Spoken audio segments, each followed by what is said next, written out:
उम्मीदवारों की इस लिस्ट में बीजेपी ने 107 लोगों को टिकट दिया है, लेकिन इसमें बीजेपी ने 68% टिकट ओबीसी, दलित और महिला प्रत्याशियों को दिए हैं।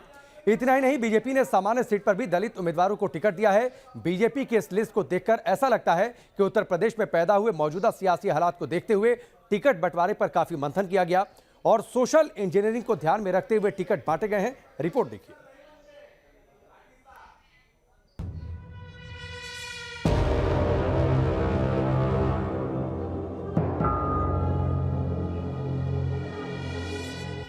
उत्तर प्रदेश के सियासी रण में वादों और दावों के शोर के बाद अब सियासी दाव पर पूरा जोर है। सियासी बिसात पर एक दूसरे को मात देने के लिए सियासी पार्टियां अपनी अपनी चुनावी तरकश से तीर चला रही हैं। और अब चुनाव की तारीख नजदीक आ गई है तो सभी पार्टियों ने अपने अपने उम्मीदवारों के नाम का ऐलान भी शुरू कर दिया है। बीजेपी ने अपनी पहली लिस्ट में 107 उम्मीदवारों का ऐलान किया, तो वहीं समाजवादी पार्टी और आरएलडी गठबंधन ने 36 उम्मीदवारों की घोषणा कर दी है। कांग्रेस ने सबसे ज्यादा 125 उम्मीदवारों का ऐलान किया है, तो वहीं बीएसपी ने 53 उम्मीदवारों के नाम का ऐलान किया है।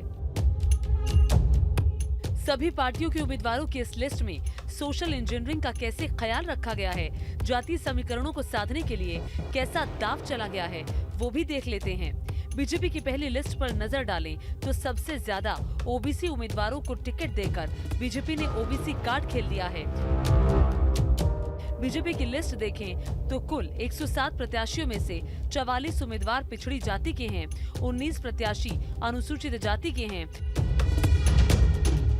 मतलब बीजेपी ने 60% टिकट ओबीसी और दलित प्रत्याशियों को दिए हैं। खास बात यह है कि पार्टी ने ऐसी सीटों पर भी ओबीसी और एससी उम्मीदवार उतारे हैं जो आरक्षित नहीं हैं। इसमें सहारनपुर की सामान्य सीट है जहां दलित नेता जगपाल सिंह को अपना उम्मीदवार बनाया गया है।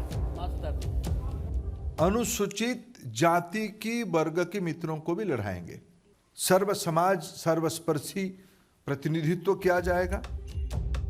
बीजेपी के इस दाव को दल बदलू ओबीसी नेताओं की काट माना जा रहा है। हाल ही में जिस तरह कई ओबीसी नेताओं ने बीजेपी से किनारा किया, उससे भगवा कैंप की चिंता बढ़ गई थी। लिहाजा ओबीसी नेताओं के डैमेज कंट्रोल के साथ साथ समाजवादी पार्टी को सियासी पटखनी देने के लिए बीजेपी ओबीसी चेहरे के साथ साथ दलित नेताओं को आगे करने में जुटी है।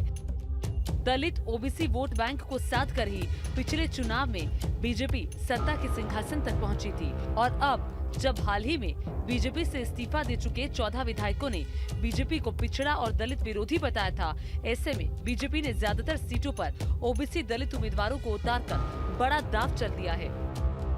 दो बातें बहुत साफ है कि बीजेपी को ये जो भगदड़ हुई है इसको अब की बार अपने फैक्टर इन करना पड़ेगा और अगर ये भगदड़ हुई है तो कहीं ना कहीं वो डैमेज करेगी।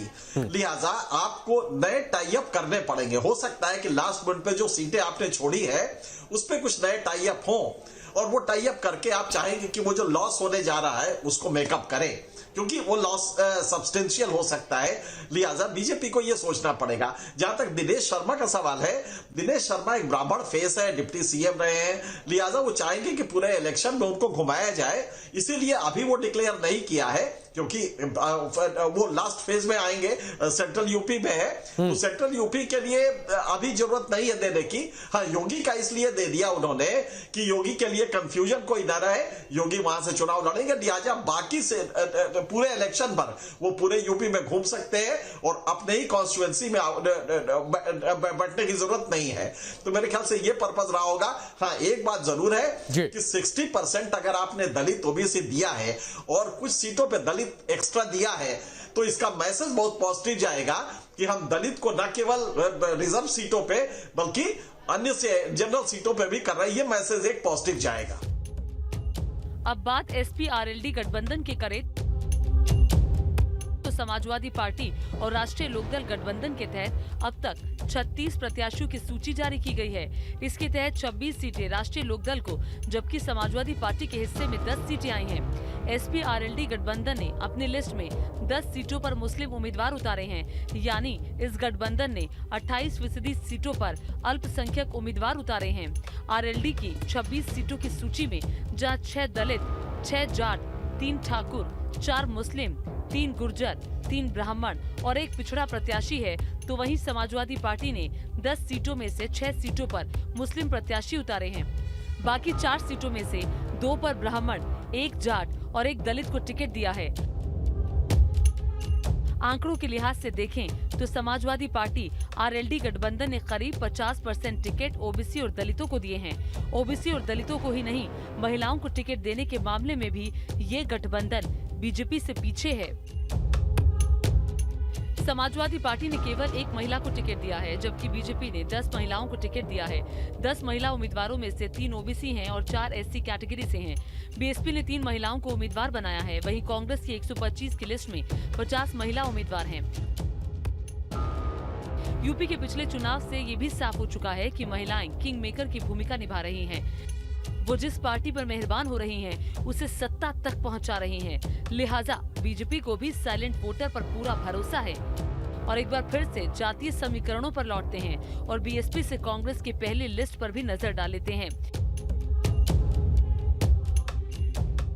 बीएसपी की पहली लिस्ट के 53 में से 14 उम्मीदवार मुस्लिम हैं, 9 ब्राह्मण चेहरे हैं, एससी कैटेगरी के 9 प्रत्याशी हैं, 12 उम्मीदवार ओबीसी हैं और वहीं 4 क्षत्रिय प्रत्याशी हैं। कांग्रेस की बात करें तो पार्टी ने पहली लिस्ट में सामान्य जाति के 40 उम्मीदवारों को टिकट दिया है। पार्टी ने पहली लिस्ट में ओबीसी समुदाय के 27 प्रत्याशियों पर दांव चला है, जबकि 32 दलित और 1 एसटी कैंडिडेट पर भरोसा जताया है। इसके अलावा 19 मुस्लिम, 5 पंजाबी और 1 ईसाई को टिकट दिया है। इस तरह कांग्रेस ने मुसलमानों के साथ साथ ओबीसी और सामान्य वर्ग दोनों को साधने का दांव चला है। लेकिन पहली लिस्ट में जिस तरह से बीजेपी ने दलितों और पिछड़ों पर भी दांव खेला है, उससे पार पाना विरोधी पार्टियों के लिए आसान नजर नहीं आ रहा। बीजेपी ने जहां ओबीसी चेहरे के साथ साथ दलित नेताओं को आगे कर पहले समाजवादी पार्टी के सियासी चक्रव्यूह को तोड़ने का मास्टर स्ट्रोक चला है, वहीं संगीत सोम और सुरेश राणा जैसे नेताओं को मैदान में उतारकर पश्चिमी यूपी में आक्रामक तरीके से हिंदुत्व को धार देने की रणनीति बनाई है। Team news nation.